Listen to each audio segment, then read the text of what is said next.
ायन्ति योगिनः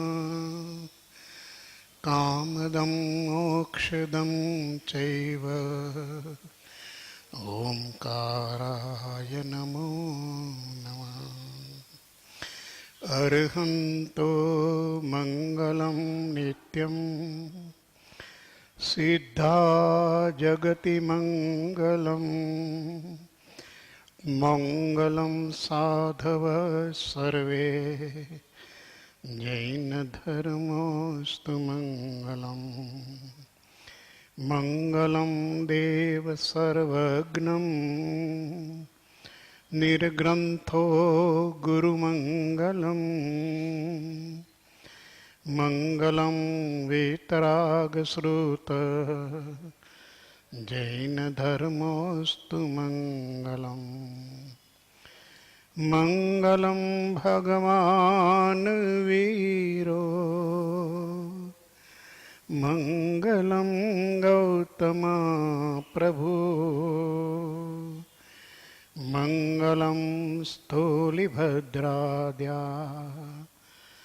जैनधर्मोऽस्तु मङ्गलम् महादेव्या कुक्षिरत्नं शब्दजेतर्वात्मजं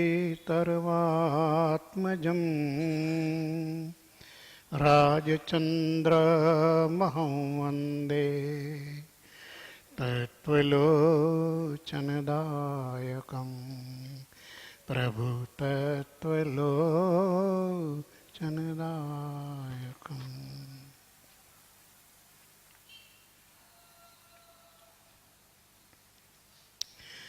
श्रीमद રાજચંદ્ર જ્ઞાન મંદિર રાજકોટ, રવિવાર તારીખ 23 માર્ચ 2014. શ્રીમદ રાજચંદ્ર વચનામૃતજી ક્રમવાર પત્ર સ્વાધ્યાય પત્રાંક 705.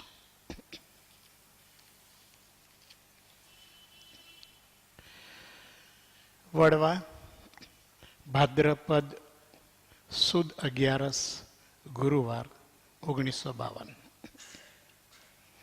આજ દિવસ પર્યંતમાં આ આત્માથી મન વચન કાયાને યોગી તમારા સંબંધી જે કંઈ અવિનય આશાતના કે અપરાધ થયો હોય તે ખરા અંતઃકરણથી નમ્રતા ભાવે મસ્તક નમાવીને બે હાથ જોડી ખમાવું છું.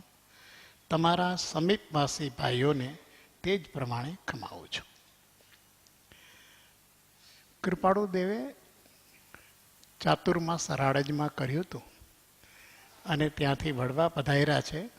વડવાનો સત્સંગ પૂરો થયો છે ત્યારે અહીંયા એમણે એક ક્ષમાપનાનો પત્ર લખ્યો છે.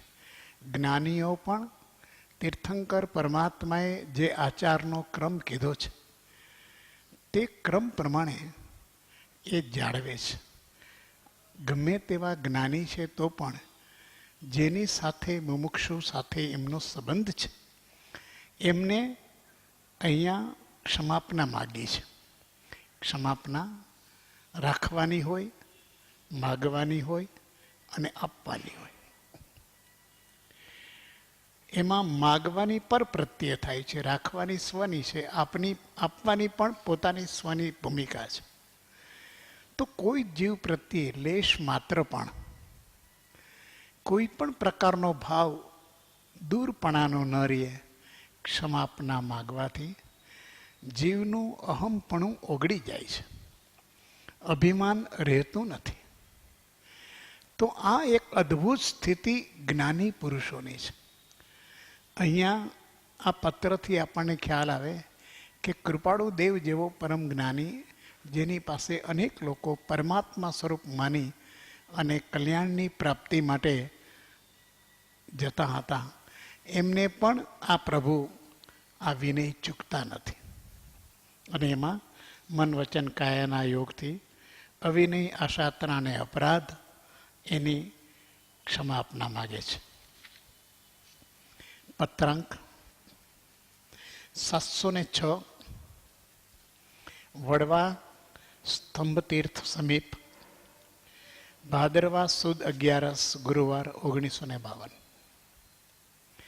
શુભેચ્છા સંપન્ન આર્ય કેશવલાલ પ્રત્યે લીમડી સજાત્મ સ્વરૂપે યથા યોગ્ય પ્રણામ પ્રાપ્ત થાય. 3 પત્રો પ્રાપ્ત થયા છે. કંઈ પણ વૃત્તિ રોકતા તે કરતાં વિશેષ અભિમાન વર્તે છે. તેમજ તૃષ્ણાના પ્રવાહમાં ચાલતા તણાઈ જવાય છે અને તેની ગતિ રોકવાનું સામર્થ્ય રહેતું નથી ઇત્યાદિ વિગત તથા ક્ષમાપના અને કર્કટી રાક્ષસીના યોગ વાસિષ્ઠ સંબંધી પ્રસંગની જગત ભ્રમ ટળવા માટે વિશેષતા લખી તે વિગત વાંચી છે. હાલ લખવામાં ઉપયોગ વિશેષ રહી શકતો નથી, જેથી પત્રની પહોંચ પણ લખતા રહી જાય છે. સંક્ષેપમાં તે પત્રોના ઉત્તર નીચે લખ્યા પરથી વિચારવા યોગ્ય છે. લીંબડીના મુમુક્ષુ કેશવલાલ પ્રત્યે આ પત્ર છે અને પત્રમાં કૃપાળુદેવે પોતાની સ્થિતિ બતાવી છે કે સહજાત્મ સ્વરૂપે યથાયોગ્ય પ્રણામ પ્રાપ્ત થાય. અમે તો અત્યારે સહજ આત્મ સ્વરૂપની સ્થિતિમાં વર્તીએ છીએ. કેટલી અદ્ભુત દશા છે. જે આપણે મંત્ર બોલીએ છીએ સહજાત્મ સ્વરૂપ પરમ ગુરુ, મારા ગુરુ એ સહજાત્મ સ્વરૂપ છે. વ્યવહારમાં છે, વેપારમાં છે, સંસારમાં છે, પ્રવૃત્તિમાં છે એવું ભાસે છે, છતાં એ તો પોતાના નિજ સ્વરૂપમાં લીન છે. આવું ઓળખાણ પોતાના ગુરુનું થાય નહીં ત્યાં સુધી ગુરુ પ્રત્યેનો સમર્પણ ભાવ આપણને બહુમાન નહીં અપાવે અને બહુમાન વિના આપણને તત્વની પ્રાપ્તિ નહીં થાય. કેટલીક વાર બોધ પરિણિત થતો નથી એનું કારણ બોધ કરતા પ્રત્યે આપણી એમની ઓળખ નથી. એમની જો અંતરદશાનું ઓળખ થાય તો બોધ એ તો શબ્દો છે, પણ જે દશાથી એ શબ્દો કહેવાયા છે એ દશા સાથે આપણું અનુસંધાન થાય તો એ બોધ તત્સમ બને છે. કેમ કે જ્ઞાની એ બોધ સ્વરૂપ જ છે અને બોધ સ્વરૂપ જ્ઞાની તત્સમ બનવાને કારણે જ્ઞાની આપણને પ્રત્યક્ષ થાય છે. એનો બોધ આપણને એ દશાનો બોધ થાય છે. શબ્દ તો માત્ર ભાવનું નિમિત્ત છે. શબ્દ છૂટી જાય છે અને એની અંદર રહેલું પ્રાણ તત્વ છે એ આપણા આત્માને સ્પર્શે છે, કારણ કે એ આત્મામાંથી સ્પર્શીને આવેલી વાણી છે. એ પરાવાણી છે, વૈખરી વાણી નથી. ભલે એનો આકાર શબ્દનો છે પણ એ પરાવાણી છે. તો અહીંયા એના એ પોતે પાછા એ સ્વરૂપે યથા યોગ્ય પ્રણામ પ્રાપ્ત થાય. 3 પત્રો લખ્યા છે કેશવલાલભાઈએ કૃપાળુદેવ ઉપર, જવાબ પહોંચ્યો નથી અને ત્રણેયના સંયુક્ત જવાબ લખતી વખતે બહુ લાંબો સમય થયો છે એટલે પોતે કહે છે તમારા પત્રો મળ્યા છે પણ અમને પ્રત્યુત્તર લખવામાં ઉપયોગ વિશેષ રહી શકતો નથી. અમારો ઉપયોગ આ બહાર પત્ર લખવામાં જતો નથી એટલે તમને પત્રની પહોંચ પણ આપી નથી. છતાં અત્યારે અમે આ પત્રોના સંક્ષેપમાં ઉત્તર લખીએ છીએ. પત્રોની અંદર એને વાત લખી છે કેશવલાલભાઈએ મુમુક્ષુઓની જે મુશ્કેલી છે એ જણાવી છે. આપણને પણ ક્યારેય આપણી આ મનસ્થિતિ લક્ષમાં આવે જો તો આ પત્ર આપણને ઉપકારી થાય. એમણે એક વસ્તુ પોતાની મુશ્કેલી લખી છે કેશવલાલે કે કંઈ પણ વૃત્તિ રોકતા તે કરતા વિશેષ અભિમાન વર્તે છે. વૃત્તિ રોકવા કરતા વૃત્તિને રોકવાનું અભિમાન વિશેષ વર્તે છે અમને. અમે ક્રોધની વૃત્તિ રોકીએ, માનની રોકીએ, માયાની રોકીએ, લોભની રોકીએ, અનેક પ્રકારની અસદ વૃત્તિઓને અમે રોકીએ છીએ. સાધક અવસ્થામાં છીએ અને જાગૃત રહીએ છીએ કે આ બધી અસદ વૃત્તિઓ છે, બંધ વૃત્તિઓ છે. બંધ વૃત્તિઓને રોકીએ છીએ પણ પરિણામ શું આવે છે કે વૃત્તિઓને રોકતા એને એ કરતા વૃત્તિ રોકતા કરતા એ વિશેનું અમે રોક્યું એનું અભિમાન વધારે આવે છે કે મેં કેટલું આ કર્યું, મેં કેટલો વિજય પ્રાપ્ત કર્યો, મેં કેવી આ બધી મારી વૃત્તિ ઉપર વિજય પ્રાપ્ત કર્યો. આ અભિમાન આવી જાય છે, આ લક્ષમાં નથી રહેતું. અને મેં વૃત્તિ રોકી, 4 વાર ખાવાનું ટાળ્યું, એ એટલું બધું ગાજે છે મગજની અંદર. એક વસ્તુની બાધા લીધી, ચા નથી પીતો હું, તો નથી પીતો એ જીવનભર સુધી ભૂલી શકતો નથી. કેટલા વર્ષ ત્યાં નથી પીધી એના વર્ષની ગણતરી કરે છે. વૃત્તિને રોકવા કરતા એ રોક્યાનું અભિમાન વિશેષપણે વર્તે છે. પ્રત્યેક બાબતમાં જીવનું આવું બનતું હોય છે. પરમ કૃપાળુ દેવે આત્મસિદ્ધિની અંદર કહ્યું છે, લયું સ્વરૂપન વૃત્તિનું ગ્રહ્યું વ્રત અભિમાન, ગ્રહે નહીં પરમાર્થને લેવા લૌકિકમાં. વૃત્તિનું સ્વરૂપ પકડમાં ન આવ્યું. વ્રત કર્યું વૃત્તિને રોકવાનું, પણ એ રોકવા કરતા વ્રતનું અભિમાન વધી ગયું. વૃત્તિનો તો ક્ષય થવો હોય તો થાય, ન થવો હોય તો ન થાય. ક્યારેક ઉપશમ થાય પણ ક્ષય ન થાય. પણ અભિમાન જાગૃત થઈ ગયું અને પરમાર્થ ગ્રહણ થયો નહીં. આનો જે લાભ થવો જોઈએ પરમાર્થનો, આત્મકલ્યાણનો, એ ન થયો. ગ્રહે નહીં પરમાર્થને લેવા લૌકિક માન. માન કસાય જાગી ગયો. કેશવલાલ આ વાત બહુ સરસ રીતે મૂકે છે. આત્મસિદ્ધિ આ પત્ર પછી લખાણી છે. 718 પત્ર છે, આ 706 છે. કંઈ પણ વૃત્તિ રોકતા તે કરતા વિશેષ અભિમાન વર્તે છે. આ સાધકની કેટલી સૂક્ષ્મ પરિણતિ છે. એ જો સાધક પકડી શકે તો જ સાચી સાધના કરી શકે. કે મેં ઘણું કર્યું પણ એમાંથી એનું બાય પ્રોડક્ટ્સ એવું થયું કે મૂળ વાત ગૌણ થઈ ગઈ, અને એમાંથી બીજા અન્ય કશાયો અસદવૃત્તિઓ જાગી. પરિણામે પરમાર્થ સિદ્ધ થયો નહીં. અને કંઈક કરવાના ભાવ સાથે કર્યું તો એ તો ટળવાનું ટળશે અથવા નહીં ટળે, પણ નવું ઊભું કર્યું, નવું દર્દ ઊભું કર્યું, નવો બંધ ઊભો કર્યો, નવા બંધના કારણોનું સર્જન કર્યું. સાધકને ખ્યાલ નથી હોતો, લક્ષ્ય નથી હોતો, જાગૃતિ રહેતી નથી, અને એને કારણે કેટલીક વાર એ પોતે પરમાર્થની આરાધના કરતા કરતા પણ બંધની આરાધના કરે છે. હોત આસવા પરિસવા આગમની અંદર આચારાંગ સૂત્રમાં આ જબરજસ્ત સૂત્ર મૂકીને સુધર્મા સ્વામીએ આ જીવને લક્ષ્ય કરાવ્યો છે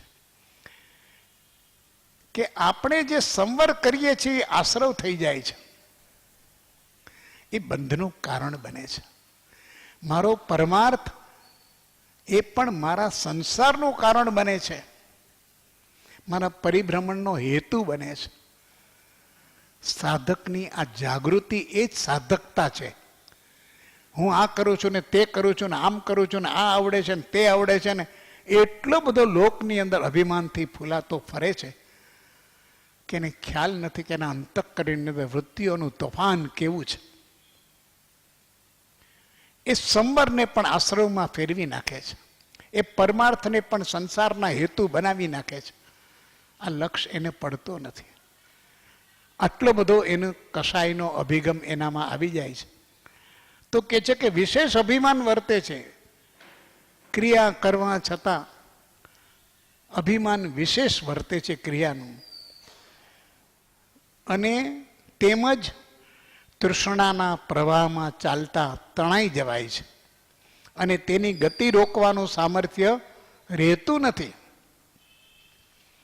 બીજી નબળાઈ કીધી કે બીજી નબળાઈ એ છે કે તૃષ્ણાના પ્રવાહમાં તણાઈ જવાય છે. તણાઈ છે, તૃષ્ણા છે, એના તરફ વૃત્તિઓ જાય છે. હવે વૃત્તિઓ રોકવાનો યમ જે પ્રયત્ન કર્યો એમાં તો અભિમાન જાગી ગયું છે. તો વૃત્તિ તો એમનો ઉપશમ થયો કે ન થયો એ તો ખબર નથી પડતી. અને તૃષ્ણાનો પ્રવાહ ચાલુ છે. જે વ્રત કર્યું એ જે વૃત્તિના ક્ષય માટે કરવાનું હતું એ વૃત્તિ ઊભી રહી, વ્રત થઈ ગયું. પરિણામ એ આવ્યું કે વૃત્તિ કરતા આ અભિમાન વધી ગયું વ્રત કરતા, અને અભિમાનને કારણે વૃત્તિનું પરિણામ જે થવું જોઈએ તે ન થયું. તૃષ્ણા ઊભી રહી ગઈ. બહુ તપશ્ચર્યા કરી હોય, અનશન, ઉણોદરી, અનુષ્ઠાન અનેક પ્રકારના, માંસ ખમણ વગેરે આ બધા કર્યા હોય અને આહારની વૃત્તિ એમ જ રહી, તૃષ્ણા વધી ગઈ. ઘણીવાર વૃત્તિનું યથા યોગ્ય રીતે નિયમન ન થાય તો જે વૃત્તિ માટે આપણે વ્રત અથવા તપ કર્યું છે એની લાલસા વધી જાય છે. એટલે કે છે તૃષ્ણાના પ્રવાહમાં તણાઈ જવાય છે. હવે તો મારી જાતને હું રોકી શકતો પણ નથી. આ દશા તો આ થઈ સાધકની. એણે કર્યું વ્રત અને તૃષ્ણાના પ્રવાહમાં હવે પોતાની જાતને રોકી શકતો નથી, તણાઈ જવાય છે અને તેની ગતિ રોકવાનું સામર્થ્ય પણ રહેતું નથી. એની ગતિ દ્વિગુણિત થાય છે, વધે છે. લૌકિક વ્રતથી જ્યારે વૃત્તિઓને દબાવવામાં આવે છે ત્યારે એ વ્રતની સમાપ્તિથી અભિમાન જાગી જાય છે અને વૃત્તિ ઉછાળો મારીને દ્વિગુણિત બને છે, વધારે સશક્ત બનીને જીવને પરેશાન કરે છે અને તે સમયે ગતિ રોકવાનું સામર્થ્ય રહેતું નથી. આ પ્રશ્ન મુમુક્ષુનો છે, કેશવલાલનો છે. આ પ્રશ્નો સમજાય તો પછીનો જવાબ સમજાશે. અને જે પ્રશ્ન કેશવલાલનો છે એ કેશવલાલ તો પ્રતીક છે મુમુક્ષુઓના. તમામ મુમુક્ષુ સાધકોના આ બે પ્રશ્નો. એક પ્રશ્ન એ છે કે વૃત્તિને રોક્યા કરતા એનું અભિમાન વધારે છે. બીજું એ છે કે તૃષ્ણાના પ્રવાહમાં તણાઈ જવાય છે અને એની તૃષ્ણાની ગતિ રોકવાનું સામર્થ્ય પણ રહેતું નથી. આ સ્થિતિ થઈ જાય છે, તણાઈ જવાય છે. જ્ઞાનીઓએ કહ્યું છે કે સંસારના પ્રવાહમાં તમે તરી ન શકો તો કંઈ નહીં. કદાચ કાળબળ વિપરીત છે, પુરુષાર્થ બળ ઓછું છે, પૂર્વ કર્મનું બાહુલ્ય છે અને તમામ સંયોગો વિપરીત છે. સતના સંયોગો આ કાળમાં દુર્લભ છે પ્રાપ્ત થવા. યોગ, સતની પ્રાપ્તિના યોગ દુર્લભ છે. આ બધું જ છે. તમે તરી ન શકો તો કંઈ નહીં, પણ તણાવ નહીં, તટસ્થ રહ્યો. જે સ્થિતિ છે એને તમે જુઓ.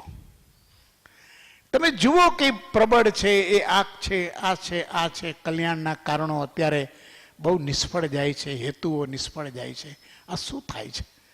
આપણી અસહાયતા પણ આપણને ફીલ થાય કે હું આમાં કરી શકતો નથી, પણ એથી કરીને મારી કરવાની ઈચ્છા ઓછી થતી નથી. એથી કરીને મારી કરવાની ઈચ્છા મંદ નથી પડતી. જિજ્ઞાસા એ જ છે. પ્રભુ સંયોગો વિષમ છે અને મારું બળ ઓછું પડે છે. આવી જાગૃતિ સાધકમાં હોવી જોઈએ કે હું તરી શકતો નથી. આ પ્રવાહની અંદર, આ સંસારના પ્રવાહનો જે વેગ છે એની સામે મારો પનો ટૂંકો પડે છે. પણ એથી કરીને સંસારમાં વહેવાનો મારો ભાવ નથી. હું તરી નથી શકતો, પણ તણાઈશ પણ નહીં. હું તટસ્થ રહીશ. પ્રવાહની અંદર તણાઈ નહીં જાવ. હોય એ તો ચાલ્યા જ કરે. સંસાર આમ છે, કાળ આવો છે, જમાનો બદલાઈ ગયો છે. આ બધી બાનાબાજી, આ બધા કારણોની, તર્કની, કુતર્કની યુક્તિઓ લડાવી અને પોતાની જાતને એમાં વેવડાવી દેવાની. તો તું તો વહી રહ્યો છો પરિસ્થિતિની અંદર, તું તો વહી રહ્યો છો. અને વાત કર સાધક, મુમુક્ષુનું લક્ષણ તરી ન શકે તો તટસ્થ રહીએ, તણાઈ નહીં. આટલું તો બળ, આત્મબળ એનામાં જાગે છે. આ જિજ્ઞાસાનું બળ છે.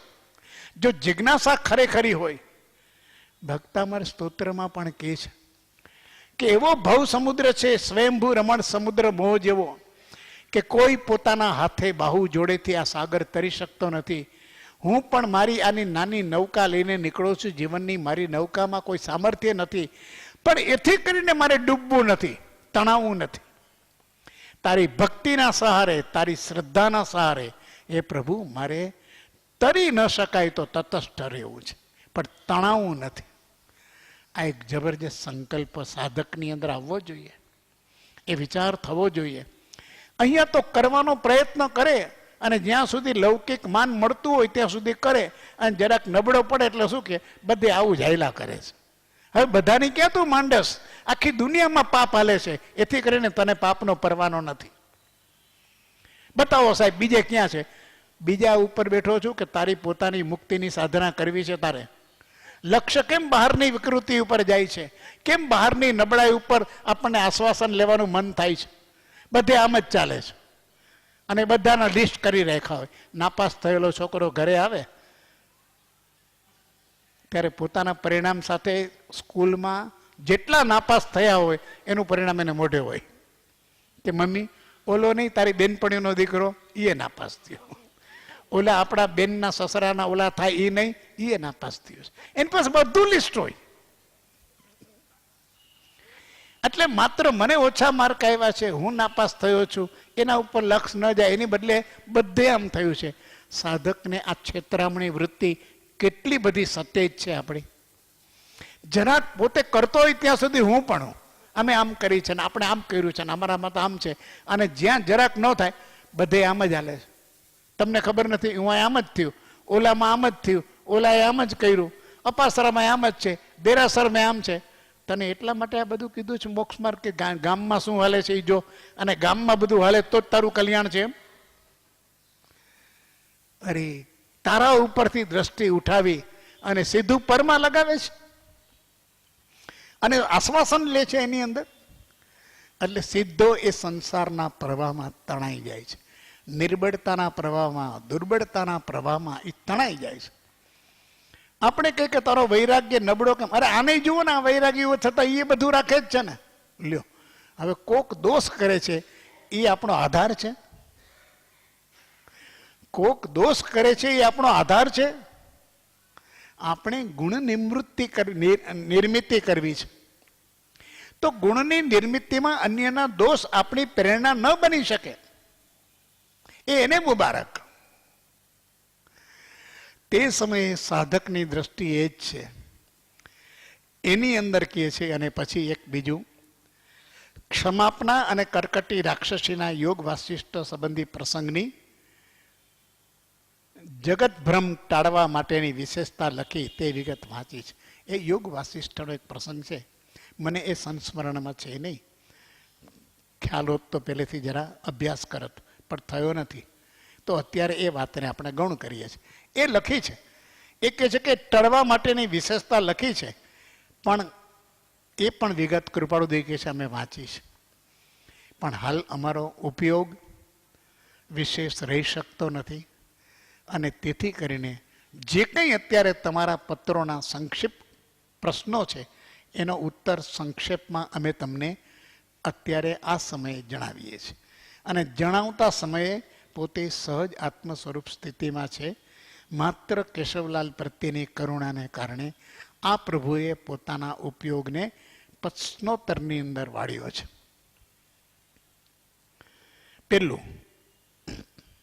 પહેલો જવાબ, વૃત્તિ આદિ સંક્ષેપ અભિમાનપૂર્વક થતો હોય તો પણ કરવો ઘટે.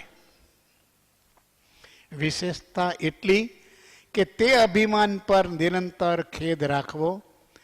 તેમ બને તો ક્રમે કરીને વૃત્તિ આદિનો સંક્ષેપ થાય અને તે સંબંધી અભિમાન પણ સંક્ષેપ થાય. સરસ જવાબ આપ્યો.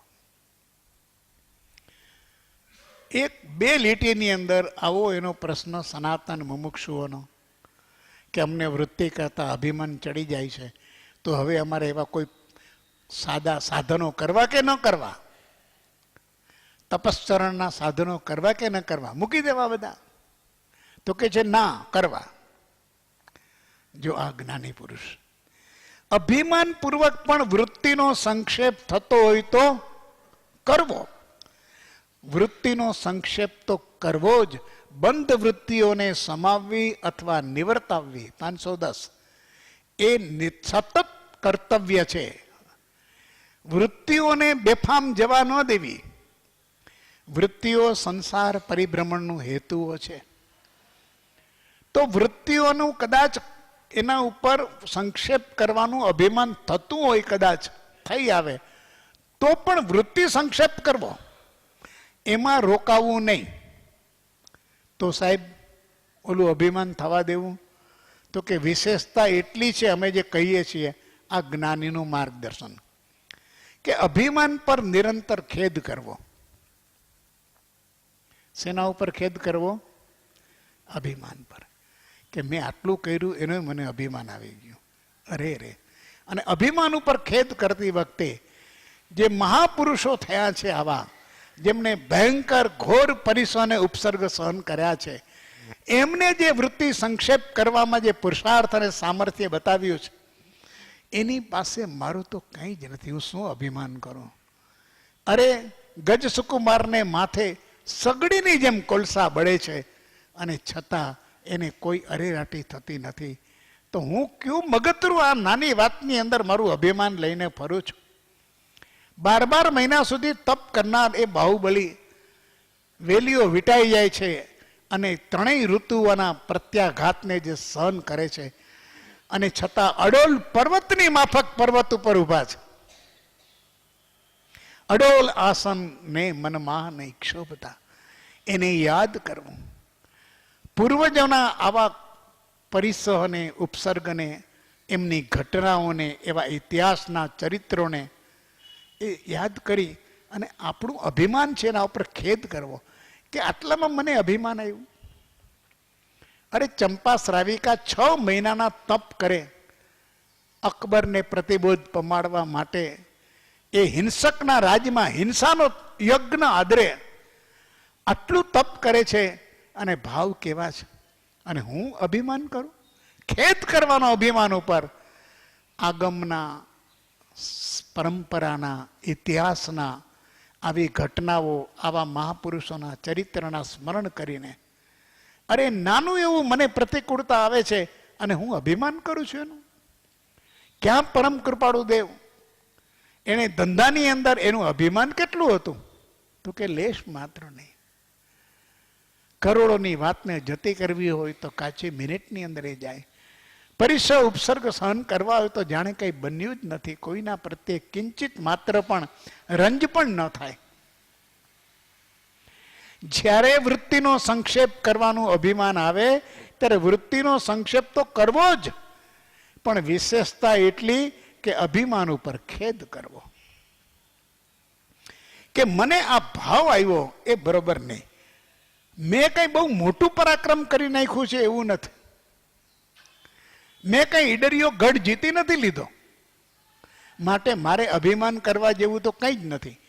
મારી દુષ્ટ વૃત્તિઓ હતી, અનિષ્ટ વૃત્તિઓ હતી, અસદ વૃત્તિઓ હતી, એને મેં સંક્ષેપ કરી છે, એને મેં શાંત પાડી છે, એનો મેં ક્ષય કર્યો છે, ક્ષીણ કરી છે. એને એ મારે કરવી જોઈતી હતી. એ મારા પરિભ્રમણનું કારણ છે, એ મારા બંધનું કારણ છે, મારા અનાદિ સંસારનું કારણ છે, મારા અનંત પરિભ્રમણના હેતુઓ છે, એને મારે તોડવાના છે. એનું અભિમાન મારે શું કરવાનું? મેં ક્યાં કોઈના માટે કર્યું છે? મેં આમાં ક્યાં બીજાનો ઉપકાર કર્યો છે? આ જે કંઈ થયું છે એ પોતે પોતાના નિજ આત્મા સ્વરૂપની શુદ્ધિ માટે કર્યું છે. મારી વૃત્તિનું શોધન મેં મારા આત્માની શુદ્ધિ માટે કર્યું છે. તો એનું અભિમાન કેમ? હે જીવ, તને આવું અભિમાન શા માટે? આમ ખેદ કરવો. ખેદ કરવાથી કે છે કે વૃત્તિ તો સંક્ષેપ થયેલી રહેશે જ, પાવરફુલ થશે. વૃત્તિનો સંક્ષેપ થયો છે એ તો થશે જ, અને સફળ થશે. પછી તૃષ્ણા ઊભી નહીં થાય. કેમ કે વૃત્તિનો સંક્ષેપ જો સાચો થાય તો એ ફરી જાગે નહીં, જો ક્ષય થયો હોય તો.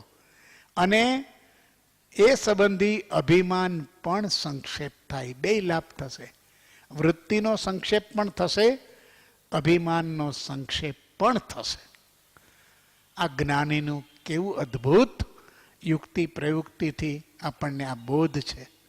જો લક્ષ્યમાં આવે કે વૃત્તિના સંક્ષેપ પણ કરવો, એનાથી નિપજતા અભિમાનનો ખેદ કરવો, અને આ ખેદ કરવામાં જો જ્ઞાનીઓના ચરિત્રોનું સ્મરણ કરવાથી જીવ જ્ઞાની જેવો થાય છે. સત્પુરુષના જે જીવ સત્પુરુષના ચરિત્રને વાંચે છે તે સત્પુરુષ જેવો થાય છે. કૃપાળુદેવે 172માં પ્રભુશ્રીને પત્રમાં લખ્યું છે કે તે સમયે સત્પુરુષોના ચરિત્રોનું સ્મરણ કરવું, અને એ સ્મરણ કરવાથી સત્પુરુષ જેવી દશા પોતામાં ધારણ થાય છે. બીજું, ઘણે સ્થળે વિચારવાન પુરુષોએ એમ કહ્યું છે કે જ્ઞાન થયે કામ, ક્રોધ, તૃષ્ણાદિ ભાવ નિર્મૂળ થાય. તે સત્ય છે. તથાપિ તે વચનોનો એવો પરમાર્થ નથી કે જ્ઞાન થયા પ્રથમ તે મૂળા ન પડે કે ઓછા ન થાય. મૂળ સહિત છેદ તો જ્ઞાને કરીને થાય, પણ કષાયાદિનું મૂળાપણું કે ઓછાપણું ન થાય ત્યાં સુધી જ્ઞાન ઘણું કરીને ઉત્પન્ન જ ન થાય. જ્ઞાન પ્રાપ્ત થવામાં વિચાર મુખ્ય સાધન છે, અને તે વિચારને વૈરાગ્ય એટલે કે ભોગ પ્રત્યે અનાસક્તિ તથા ઉપશમ એટલે કષાયાદિનું ઘણું જ મંદપણું, તે પ્રત્યે વિશેષ ખેદ, એ બે મુખ્ય આધાર છે. એમ જાણી તેનો નિરંતર લક્ષ્ય રાખી તેવી પરિણતિ કરવી ઘટે.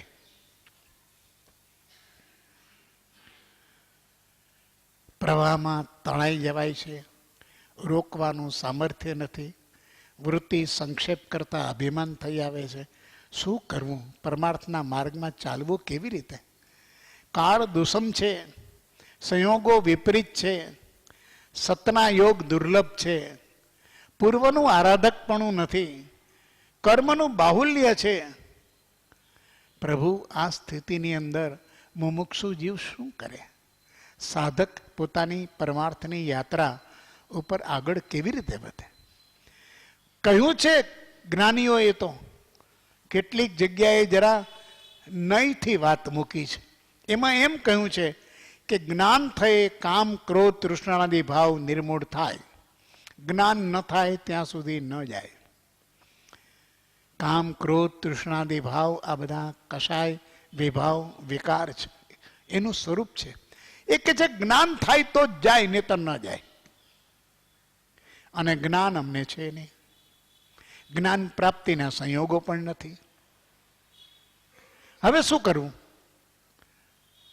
તો આ કામ, ક્રોધ, તૃષ્ણા આદિ ભાવ, આ વૃત્તિઓને સંક્ષેપ કરવી કે ન કરવી, એના માટે પ્રયત્ન કરવો કે ન કરવો?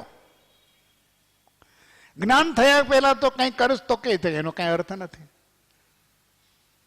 અને જ્ઞાન થયા પછી એની કઈ જરૂર નથી. આનું બીજું તો એ થશે કે જ્ઞાન થયા પછી તને કાંઈ એની કરવું શું? કેટલો જબરદસ્ત શાશ્વત પ્રશ્ન છે આ. સાધના માર્ગની અંદર આ શાશ્વત પ્રશ્ન છે કે પેલા વૈરાગ કે પેલા જ્ઞાન? જ્ઞાનથી વૈરાગ્ય થાય કે વૈરાગ્યથી જ્ઞાન થાય? વૈરાગ્ય ત્યારે જ સફળ છે જો જ્ઞાન હોય તો. જ્ઞાન ત્યારે જ થાય કે જો જ્ઞાન વૈરાગ હોય તો, ત્યાગ વૈરાગ હોય તો જ. આત્મસિદ્ધિની અંદર કૃપાળુ દેવે આ બે ગાથા મૂકી અને એનો સનાતન પ્રશ્નનો નિષ્કર્ષ આપી દીધો છે. વૈરાગ્યાદિ સફળ તો જો સહ આત્મ જ્ઞાન, તેમ જયાત્મ જ્ઞાનની પ્રાપ્તિ તણા નિદાન. ત્યાગ વિરાગન ચેતવા થાયન તેને જ્ઞાન. અટકે ત્યાગ વિરાગમાં તો ભૂલે નિજ ભાન. કેવો ન્યાય આપ્યો છે! અદ્ભુત છે. કેમ કે તીર્થંકર કોટીની કક્ષાનો પુરુષ છે. સામાન્ય જ્ઞાની નથી, તથા કથિત નથી, આપણી માન્યતાનો જ્ઞાની નથી. ઘણા શાસ્ત્રો વાંચે છે ને, ઘણું કંઠસ્થ છે ને, બધું મોઢે છે ને, આવો વૈરાગ કર્યો છે ને, મોકલપ એ બધી બાજુમાં. જ્ઞાનીનું હજી ઓળખાણ નથી. એની અંતરદશા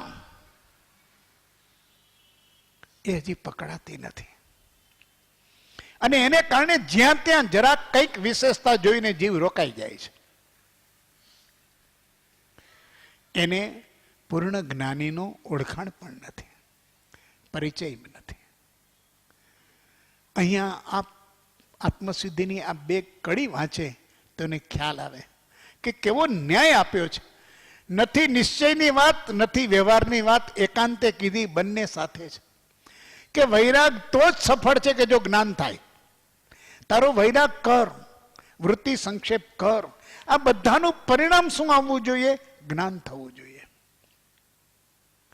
પણ જ્ઞાન પ્રાપ્તિનું પણ આ સાધન છે. તેમજ આત્મજ્ઞાનની પ્રાપ્તિ તણા નિદાન. એ આત્મજ્ઞાન માટે તો જ સફળ છે, પણ એ સફળતા માટે આત્મજ્ઞાન પ્રાપ્ત કરવાના સાધન પણ આ જ છે. નિદાન એટલે કારણો. કારણ વિના કાર્ય નહીં થાય. આત્મજ્ઞાન પ્રાપ્ત કરવું હશે તો પણ આ વૈરાગ્યના સાધનોથી જ થશે. અને એ વૈરાગ્યની સફળતા પણ આત્મજ્ઞાનની પ્રાપ્તિમાં છે. અહીંયા કાર્યકારણ બંનેનો અરસપરસ અવિનાભાવી સંબંધ છે. અવિનાભાવી એટલે એક વિના બીજું નથી ને બીજા વિના એક નથી. અન્યો અન્ય આશ્રિત છે, અન્યો અન્ય અવલંબિત છે. આ ન્યાય છે. આ પકડાતો નથી. અને જીવને એકાંતની વૃત્તિ દ્રઢ થઈ ગઈ છે. એટલે અન્યો અન્યમાં જઈ શકતો નથી, સંધિમાં જતો નથી, સમન્વયમાં જતો નથી, સમજણમાં આવતો નથી. કેમ કે મિથ્યાત્વ જેવું, આગ્રહ જેવી અણસમજણનું સ્વરૂપ બીજું એ કંઈ નથી. અણસમજણથી વાત કર્યા કરે છે. જ્ઞાની પુરુષ કહે છે કે ઘણે સ્થળે જ્ઞાની પુરુષોએ કહ્યું છે, એ વાત સાચી છે, ભલે કહ્યું છે કે આ જ્ઞાન થયે જ આ કામ, ક્રોધ, તૃષ્ણા આદિનો ભાવ નિર્મૂળ થાય છે. એ વાત સત્ય છે. પણ એ વચનનો પરમાર્થ એવો નથી કે જ્ઞાન થયા પહેલા તે મોડા ન પડે. કામ, ક્રોધ, તૃષ્ણા એ જ્ઞાન ન થયું હોય અને એના સાધનો કરીએ તો મોડા ન પડે એવું નથી. એવો એનો પરમાર્થ કદી લેવો નહીં. એવું અર્થઘટન કરવું નહીં કે જ્ઞાન થયા પહેલા આ વિકારો જશે નહીં. તો કે એવું નહીં થાય. જ્ઞાન થયા પ્રથમ તે મોડા ન પડે કે ઓછા ન થાય, આવો પરમાર્થ નથી. એ જ્ઞાન થયા પહેલા આ કરવાથી પણ એ મોડા તો પડે જ. વૃત્તિ સંક્ષેપ કરવાથી ઓછા પણ થાય. પણ કે જે મૂળ સહિત છેદ એ જ્ઞાને કરીને થાય. એનો મૂળથી છેદ. મૂળથી છેદ એટલે ફરીથી ઉત્પન્ન થવાપણું ન રહે તે. બીજથી જેનો નાશ થાય એ તો જ્ઞાન થાય ત્યારે થાય. ત્યાં સુધી એ મંદ થાય, ક્ષીણ થાય, અલ્પ થાય, નિર્બળ થાય. બધા કસાયો, બધા વિકારો, બધા વિભાવો જ્ઞાન ન થયું હોય ત્યાં સુધી એ વૃત્તિ સંક્ષેપની આરાધના, સાધના સાધક કરે તો એનું આ પરિણામ આવે. 6 પદના પત્રમાં કહ્યું છે કે કર્મબંધથી વિપરીત એવી ક્રિયાઓ કરવાથી ભલે જ્ઞાન થયું નથી તો પણ એ કર્મબંધ શિથિલ થાય, મંદ થાય, ક્ષીણ થાય, હળવા પડે. પણ એના કારણે જ્યારે જ્ઞાન થાય, કેમ કે કારણ જ છે પાછું, જ્ઞાન થાય એટલા મૂળથી જાય. તો મૂળથી જવા પહેલા એને શિથિલ કરવા પડે, હળવા કરવા પડે, પાતળા કરવા પડે, મંદ કરવા પડે, અલ્પ કરવા પડે. એ જ્ઞાન ન થયું હોય તોય થાય. અને એનાથી જ જ્ઞાન થાય. મંદ કસાઈથી જ જ્ઞાન થાય, અલ્પ કસાઈથી જ જ્ઞાન થાય. જ્ઞાન થાય ત્યારે થશે, ત્યાં સુધીમાં કસાયોની તીવ્રતા હોય તો ત્યાગ વિરાગ અને ચિત્તમાં થાય ને તેને જ્ઞાન, તો જ્ઞાન નહીં થાય.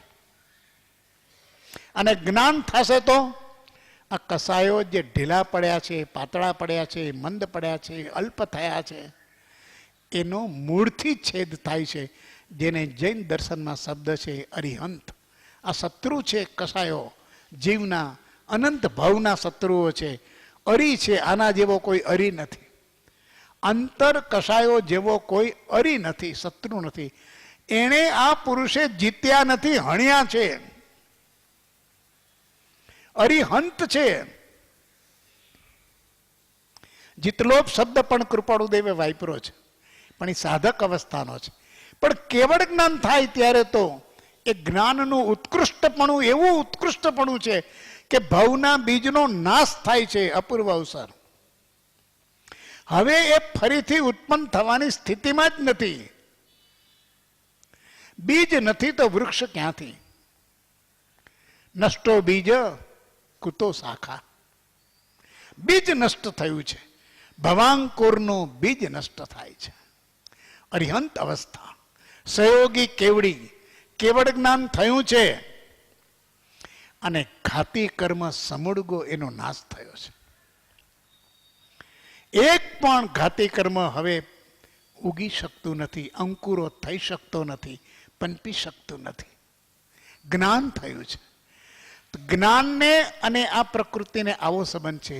જેટલા પ્રમાણમાં જ્ઞાન થાય એટલા પ્રમાણમાં આ વૃત્તિનો મૂળથી ઉચ્છેદ થાય.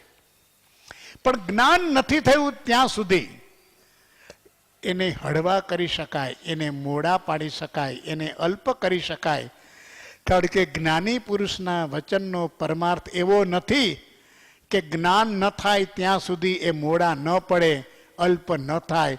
આવું વિચારવું નહીં. આ જીવનો એકાંતિક આગ્રહ અને દોષ છે.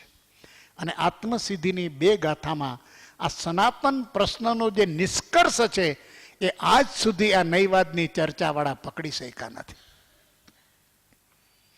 કે કારણ પણ એ જ છે અને કાર્ય પણ એ જ છે. ત્યાગ વિરાગના ચિત્તમાં થાય ને તેને જ્ઞાન, ત્યાં ત્યાગ અને વિરાગ કારણ રૂપે છે અને એનો નાશ કરવામાં જ્ઞાન કારણ રૂપે છે.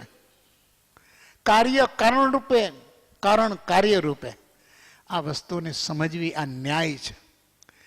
આ સ્યાદવાદ અનેકાંત દર્શનનો ન્યાય જો સમજવામાં આવે, એની સૂક્ષ્મતા સમજવામાં આવે તો બે ગાથામાં પરમ કૃપાળુ દેવે આ 2500 વર્ષ ત્યાં જે આલે ચાલે છે વિવાદ, એની અંદરનું સમાધાન આપ્યું છે. સ્યાદવાદ જીવતો જાગતો સ્યાદવાદ આત્મસિદ્ધિની અંદર ઝળકી રહ્યો છે. એટલે અહીંયા કહે છે કે સિદ્ધાંત બતાવે છે કે જ્ઞાન પ્રાપ્ત થવામાં વિચાર મુખ્ય સાધન છે. ભાઈ, જ્ઞાન ક્યારે થાય? તો કે એનું સાધન તો વિચાર છે. જ્ઞાન પ્રાપ્ત થવામાં વિચાર મુખ્ય સાધન છે. હવે કેટલી ભ્રમણા છે, નિર્વિચાર થઈ જવું છે. શું નિર્વિચાર કરીને કરીશ? તારું અજ્ઞાન તો ટળશે નહીં. કેમ કે જ્ઞાન પ્રાપ્ત થવામાં મુખ્ય સાધન વિચાર છે. અને તે વિચારને બે આધાર છે. વિચાર કયો કે જેને બે આધાર કયો? એક વૈરાગ્ય. વિચારને જ્ઞાન પ્રાપ્ત થવામાં વિચાર જોઈએ અને એ વિચારને બે આધાર જોઈએ. એક આધાર છે વૈરાગ્ય. વૈરાગ્ય એટલે ભોગ પ્રત્યે અનાસક્તિ. ભોગ પ્રત્યે અનાસક્તિ.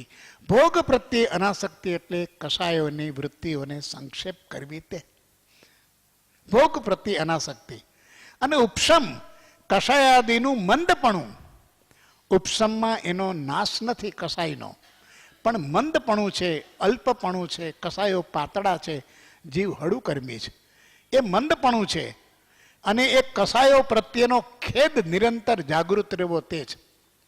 અભિમાન રૂપી કસાય છે પણ એનો ખેદ જાગૃત છે. માન કસાય છે પણ એ ખેદ સહિત છે. ક્રોધ કસાય છે પણ ખેદ સહિત છે. અનુમોદના સહિત નથી કે મારો ક્રોધ વ્યાજબી છે. નહીં, ક્રોધ મારી નબળાઈ છે, થવો ન જોઈતો હતો, વૃત્તિને સંક્ષેપ થવી જોઈએ, ન થઈ કદાચ, પણ એનો મને ખેદ છે, ખેદ હોવો જોઈએ. આ ઉપશમનો અર્થ કસાયનું મંદપણું અને થયેલા કસાય પ્રત્યે ભલે ઓછો થયો હોય તો પણ ખેદની ભાવના હોવી જોઈએ. એને ખેદની બદલે એની અનુમોદના ન હોય, એનું સમર્થન ન હોય. આનાથી જ કર્મ નિકાચિતપણું બાંધે છે. કર્મ તો બંધ થયો ક્રોધથી, પણ કર્મ નિકાચિત ક્યારે થયું? તો કે એની અનુમોદના વારંવાર થવાથી, સમયે સમયે એની સ્મૃતિ કરવાથી. અને જ્યારે જ્યારે સ્મૃતિ કરી ત્યારે ત્યારે એને સમર્થન જ આપ્યું કે જે કાંઈ થયું છે તે બરોબર જ થયું છે. આમ ન હોત તો ચાલત જ નહીં, અને મેં જે કાંઈ કર્યું છે આમ જ કરવું જોઈતું હતું. આ ખેદ રહિત અવસ્થા અલ્પ કસાય છે તો પણ જ્ઞાની કે છે આ વિચાર એ જ્ઞાન પ્રાપ્તિનું મુખ્ય સાધન છે. કસાયો જ્ઞાનથી ટળે છે, પણ જ્ઞાન પ્રાપ્તિ કરવા માટે કસાયોની અલ્પતા ઘટે છે, કસાયોની મંદતા જોઈએ છે. કેમ કે જ્ઞાન પ્રાપ્ત કરવામાં જે વિચાર છે એ વિચારને આધાર શું? વિચારને આધાર ભોગ પ્રત્યેની અનાસક્તિ. એ અનાસક્તિ એટલે આ સંક્ષેપ, વૃત્તિઓનો સંક્ષેપ, ભોગ વૃત્તિઓનો સંક્ષેપ.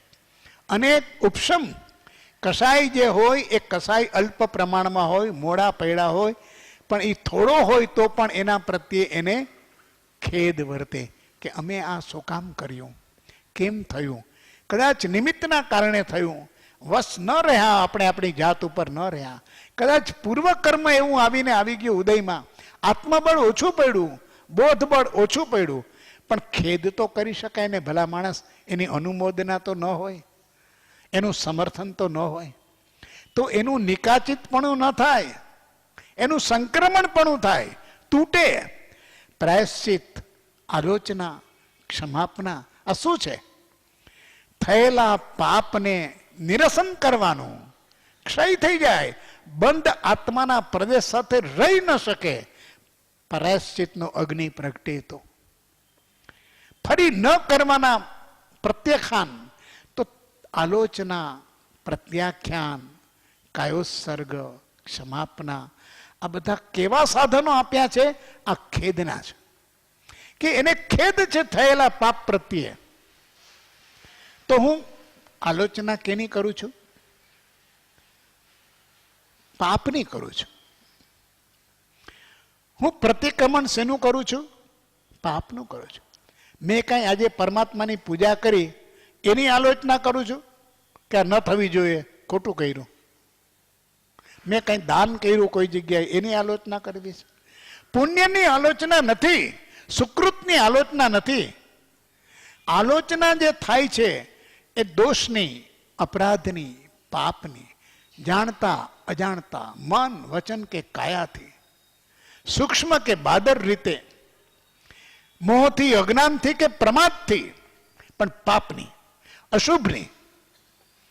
શુભથી મારા આત્મ પ્રગતિમાં જાય છે, પણ અશુભથી એ પાછો પડે છે. તો ત્યાં કે છે એ વિચારને તો આધાર જોઈએ. જો મારા વિચારને વૈરાગ્યનો આધાર નથી, મારા વિચારને ઉપશમનો આધાર નથી, તો એ વિચારથી જ્ઞાન પ્રગટ થઈ શકે નહીં. તો જ્ઞાન થવામાં વિચાર, જ્ઞાન પ્રાપ્ત થવામાં વિચાર મુખ્ય સાધન છે. અને એ સાધનને બે આધાર છે, એક વૈરાગ્ય અને બીજો ઉપશમ. અને એનો લક્ષ્ય રાખી નિરંતર કે મારા વિચારને વૈરાગ્ય અને ઉપશમનો આધાર મજબૂત બને, એટલા માટે થઈને પણ એને વૃત્તિઓને સંક્ષેપ કરવાનો ક્રમ ચાલુ રાખવાનો.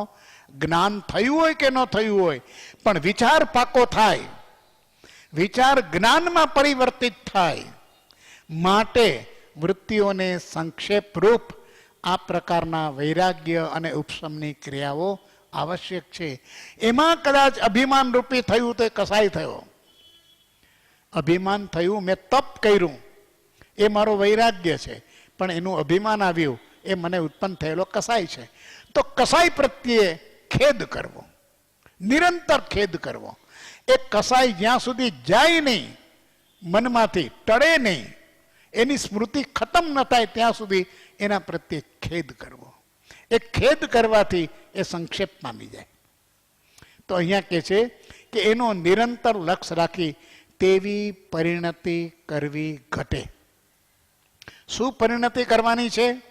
વૈરાગ્ય અને ઉપશમની. શેનાથી થાય? વૃત્તિના સંક્ષય કરવાથી થાય. 5 યોગની અંદર 5મો યોગ વૃત્તિ સંક્ષય યોગ છે, જે કૃપાળુ દેવે ઉપદેશ છાયામાં પણ કહ્યું કે દ્વાદ સાંગીનો સાર છે વૃત્તિઓનો ક્ષય કરવો. ક્ષણે ક્ષણે ચલિત થતી વૃત્તિઓ જોઈતી નથી. નિમિત્તે નિમિત્તે ઉત્પન્ન થતી વૃત્તિઓ જોઈતી નથી. બહાર જતી વૃત્તિ જોઈતી નથી.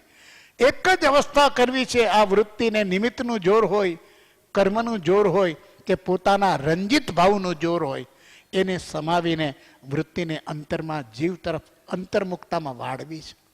વૃત્તિ વહી નિજ ભાવમાં થયો અકર્તા ત્યાંય. બસ જેવી વૃત્તિ અંદર વહી જાય છે, બહાર કંઈ આકાર લેતી નથી, એને સમર્થન મળતું નથી. વૃત્તિને કોઈ સમર્થન મળતું નથી. વૃત્તિ શાંત થઈ જાય છે, વૃત્તિ સમાઈ જાય છે. વૃત્તિ સમાઈ જાય છે. એક અશુભ વિચાર આવ્યો, એક વિકૃત વિચાર આવ્યો, અને એને જો આ જીવનું જ્ઞાન બળ સમર્થન ન આપે તો કોઈ ક્રિયા નહીં થાય, કોઈ પાપ નહીં થાય. જેટલો સમય સુધી એનું અસ્તિત્વ રહે ત્યાં સુધી આની જ્ઞાનની પરિણતિ પણ ચાલુ જ રહે, તો વૃત્તિ શાંત થઈ જશે. જ્ઞાન વયું નહીં જાય, વૃત્તિ ક્ષય થઈ જશે, વૃત્તિ ક્ષીણ થઈ જશે, સમાઈ જશે. જ્યાંથી ઉઠી હતી ત્યાંથી ગઈ. વૃત્તિનું અધિષ્ઠાન શું હતું? અજ્ઞાન. એ અજ્ઞાન ઉપર જ્ઞાનનું સામ્રાજ્ય આવ્યું, અધિષ્ઠાન ગયું. અધિષ્ઠાન એટલે જેમાંથી જે વસ્તુ ઉત્પન્ન થઈ તેમાં જ સમાઈ જાય, એ અધિષ્ઠાન. 218. એક એક વસ્તુ સમજવાની. કૃપાળુ દેવના પત્રોની અંદર અદ્ભુત બધા ન્યાય આપ્યા છે, સમજણ આપી છે, પણ એના સંદર્ભને પકડી લેવા જોઈએ. અને એ સંદર્ભથી વસ્તુનું સમાધાન યથાર્થ રૂપમાં થવું જોઈએ. એટલે કે છે નિરંતર લક્ષ્ય રાખીને તેવી પરિણતિ કરવી ઘટે. આ પરિણતિ છે, બોધની પરિણતિ. પરિણતિ એટલે એ બોધ જે પ્રકારે છે તેવા પરિણામો ઉત્પન્ન આત્મામાં થવા અને જીવના અધ્યવસાયનું રૂપાંતર થવું. અત્યારે આપણો કર્મબંધનો છે અને પછીનો અધ્યવસાય મુક્તિનો થાય. જીવનો અધ્યવસાય બદલાય છે. અધ્યવસાય એક રીતે કહીએ તો લેશિયાનું સ્વરૂપ છે. સૂક્ષ્મ એનો જે કંઈ ભાવ છે એની સાથે કસાઈની મેળવણી. લેશિયા એટલે અધ્યવસાયમાં કસાઈની મેળવણી કેટલા પ્રકારમાં છે. જ્ઞાનીઓએ સરસ ઉદાહરણ આપ્યું છે કે મારે કોઈ વસ્તુને પ્રાપ્ત કરવી છે. કરવી છે બધાને કરવી છે. એમાં દાખલા આપ્યા 6 જણાને કરવી છે કે જાંબુ ખાવા છે. જાંબુનું વૃક્ષ પણ છે. પણ જુઓ હવે લેશિયા, જેની લેશિયામાં કસાઈનું મિશ્રિતપણું છે, એ વૃક્ષને ધડ મૂળથી ઉડાડી દેવા માંગે છે કે આપણે આ વૃક્ષને કાપી નાખીએ, આમાં રહેલા બધા જાંબુ ખાઈએ. બીજો કહે છે કે ભાઈ એની જરૂર નથી. જે ડાળીના આધાર ઉપર જાંબુનું ઝુમખું લટકે છે એ ડાળી, કોઈ કઈ પાંદડાનું કીધું, છેલ્લે ડાળીઓનું કીધું, જાંબુનું કીધું, છઠ્ઠો એમ કહે છે કે જાંબુ પડ્યા છે, ઝાડને હલાવીએ તોય જાંબુ પડશે.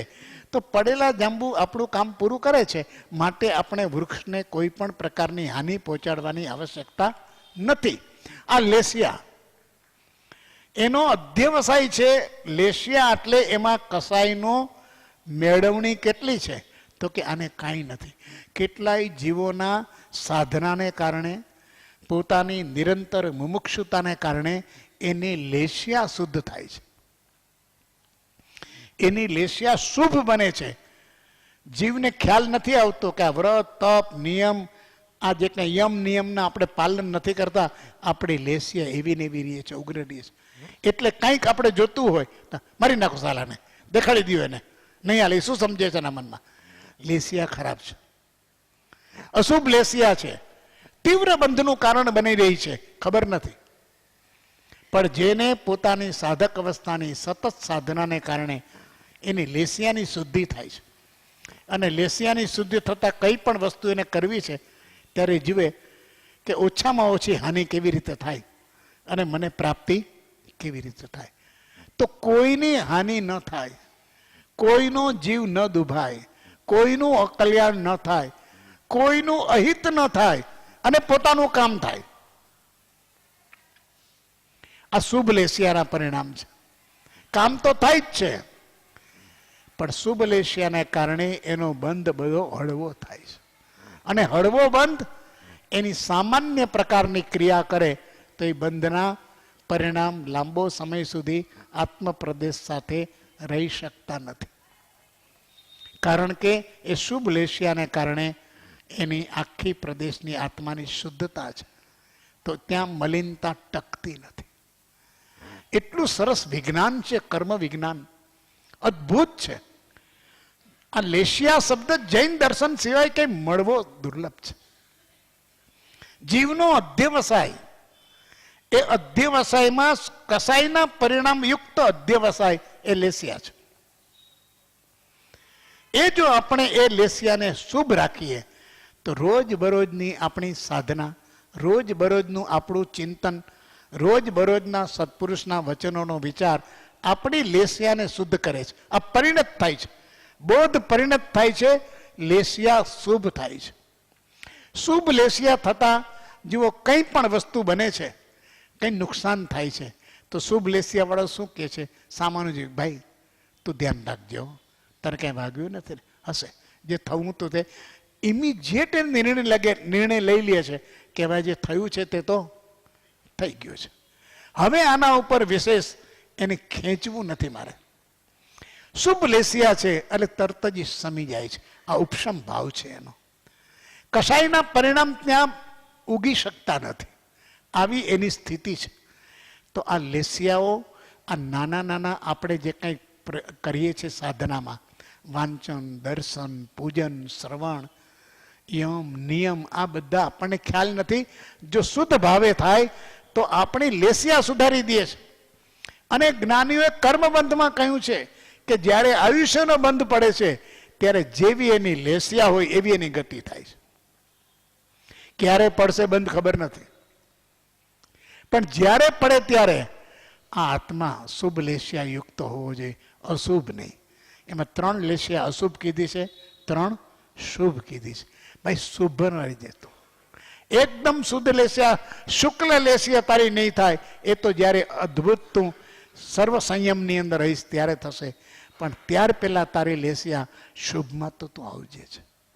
અને શુભ લેશિયા માટે થઈને, નહીતર આ બધી પ્રવૃત્તિ કરતો હોય પણ લેશિયા અશુભ, અને એને તરત જ ઓળખાઈ જાય કે નાનું એવું કામ હોય તો મારી બસ આને આમ કરી દો ને, આને આમ દેખાડી દો ને, આ ન શું થાય ને કંઈક પ્રકારનું એનું અભિમાન જાગૃત થાય, બતાય કે આની લેશિયા અત્યારે બરોબર નથી, એટલે આ કામ આને ન સોંપાય. આ જશે તો ઝઘડો કરીને જ આવશે અને કાં તોડફોડ જ કરશે, આને આ સોંપાય નહીં, અને લેશિયા અત્યારે બરોબર નથી. પરિણતિ, બોધની પરિણતિ, સદબોધની પરિણતિ, સત્સંગની પરિણતિ, આ પરિણતિ એ આપણા આત્માના અધ્યવસાયને શુદ્ધ કરે છે.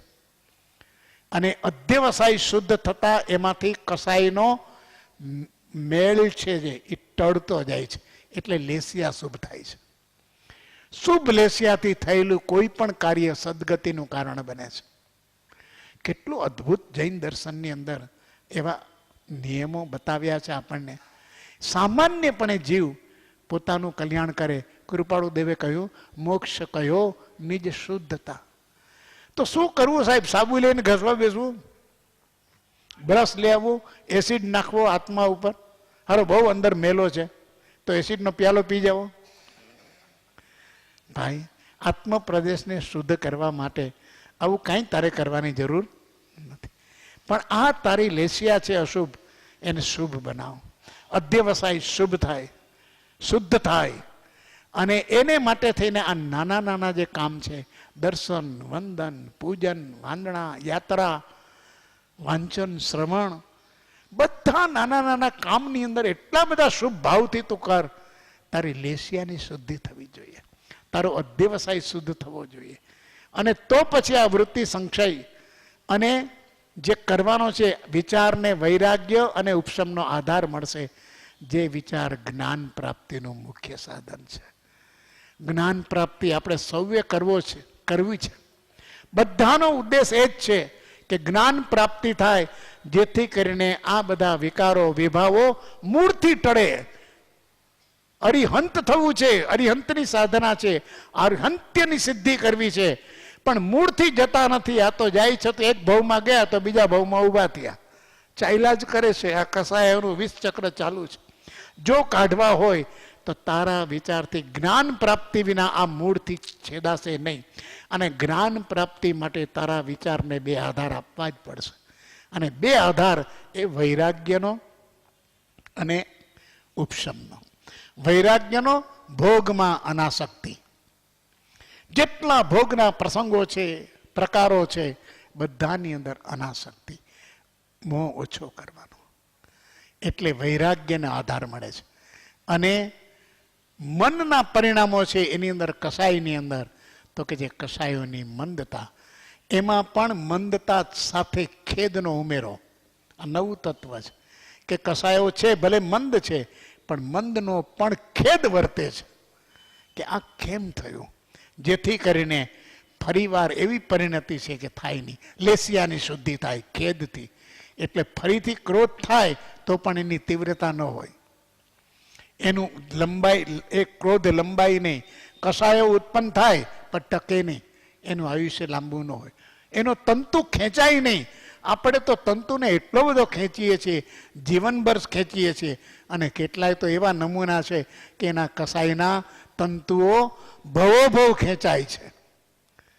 જન્મો જન્મ સુધી એની વેર ઝેરની માત્રાઓ સમાપ્ત થતી નથી. ક્રોધાદી તરતમ્યતા સર્પાદિકની માય, પૂર્વ જન્મ સંસ્કાર તે જીવ નિત્યતા તે. આ એનો સંસ્કાર છે, એનો સ્વભાવ નથી. આ સંસ્કાર એને ગાયડો નહીં, જ્ઞાનથી ગાયડો નહીં. દેહ છૂટ્યો ત્યારે આ સંસ્કારથી મુક્ત થયો નહીં.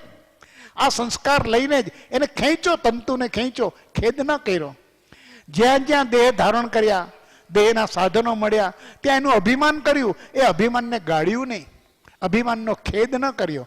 અભિમાનના ખેદથી અભિમાન સંક્ષેપ થાય છે. એ ખેદ નથી અને મરી ગયો તો કે અભિમાન સાથે ગયું. અને એને જ આખા જગતનું કર્મ બંધ કર્યું છે. આ કારણ ચાલ્યો છે. અધિકરણની ક્રિયા કે છે તત્વજ્ઞાનમાં જરા સૂક્ષ્મ છે કે એની ચાલ્યા જ કરે છે. એ પૂર્વનું એટલું લઈને આવ્યો છે. તો આ જન્મની અંદર સંથારો થાય કે ન થાય, પણ આ ક્ષણે ક્ષણે ઉત્પન્ન થતા કસાયો એના અભિમાનને ખેદપૂર્વક નિરસન કરી રાખીએ તો પ્રભુ આ તંતુ તૂટે. આ જે પરંપરા છે, સંતતિ છે પાપની, કસાયોની, કર્મની, એ કર્મની સંતતિ તૂટે. કર્મ તો અનિત્ય જ છે, પણ પ્રવાહથી નિત્ય છે, સંતતિથી નિત્ય છે. એક પૂરું થાય ત્યાં 10 ઊભા થઈ જાય છે. એટલે કર્મનો કદી નિવેડો આવતો નથી. પણ કર્મ સ્વભાવથી તો અનિત્ય છે, એનું વધારેમાં વધારે જોર 70 કોડાકોડી. અને જીવ નિત્ય છે. ક્યાં નિત્ય અને ક્યાં 70 કોડાકોડી? કાંઈ નહીં, અલ્પ કહેવાય. અનંતકાળ શાશ્વત પાસે આનો શું અર્થ છે? પણ છતાં કર્મ અત્યારે નિત્ય દેખાય છે અને જીવ હારતો દેખાય છે. એનું કારણ એક જ છે કે એણે આ પોતાના જોરને, અભિમાનને ખેદ કરીને નિવર્ત્યો નહીં, સંસ્કાર કરીને આત્માની સાથે જોડી દીધો. કસાય હોય, કસાય થાય, કસાયના સંસ્કારો ન રહેવા જોઈએ, અભિમાન ન રહેવું જોઈએ. ખેદ એનો પ્રાયશ્ચિત છે, ખેદ એનો પસ્તાવો છે. અને એને માટે આપણા દર્શનમાં એટલી બધી રોજની ક્ષમાપના કીધી છે, આત્મનિરીક્ષણ કીધું છે, આવશ્યક ક્રિયાઓ કીધી છે, પ્રતિક્રમણાદિ કાયોત્સર કહ્યો છે કે આ બધી વસ્તુને ભાઈ તું નિરસ નાખ, જવા દે. જે સમયે થઈ તે થઈ. ત્યારે કદાચ બળ હતું કે નહોતું, એની ઝંઝટમાં પડવા, એની ભાંજગળમાં પડવા. પણ હવે તું એને શુદ્ધ ભાવે એનો ખેદ કર કે ના, થવું ન જોઈએ. શું કામ થયું, શું કામ ન થયું? પેલા એ કહ્યું કે જ્યારે પક્ષીને તીર વાગ્યું અને ત્યારે સુધોધનના ખોળામાં પક્ષી આવીને પડે છે, તો મારનાર કહે છે કે મારું છે, તો ત્યારે કહે છે કે મારે તો પેલા એને બચાવવાનું કામ છે. આ તીર કોણે માર્યું છે, કેનાથી આ પક્ષી ઘાયલ થયું છે, તીર કેટલું ઊંડું ગયું છે, તીર શરીરના કયા ભાગમાં ગયું છે, આવી વિચારણા હોય નહીં. પહેલું કામ તો એને બચાવવાનું છે. આઈ મસ્ટ સેવ હિમ. એમ આ જીવે પાપ થયા છે, ક્યારે થયા, કયા નિમિત્ત થયા, કોનો વાંક હતો, કયા સંજોગો થયા, એમાં મારું કાંઈ ચાલે એમ નહોતું. આમ છે હવે ભાંજગણમાં પડમાં સાંજે પ્રતિક્રમણ કરવા બેસ ત્યારે નક્કી કર કે પાપ એ પાપ છે, એનું અભિમાન પણ ન હોય અને ખેદથી એનું નિરસન હોય, એનું પ્રાયશ્ચિત હોય. એને આત્માની અંદર એનો સંગ્રહ ન હોય, એનો સંસ્કાર થવા દેવો નથી. કોઈ જીવ પ્રત્યે દ્વેષનો સંસ્કાર મારે થવા દેવો નથી, વેરનો સંસ્કાર મારે થવા દેવો નથી.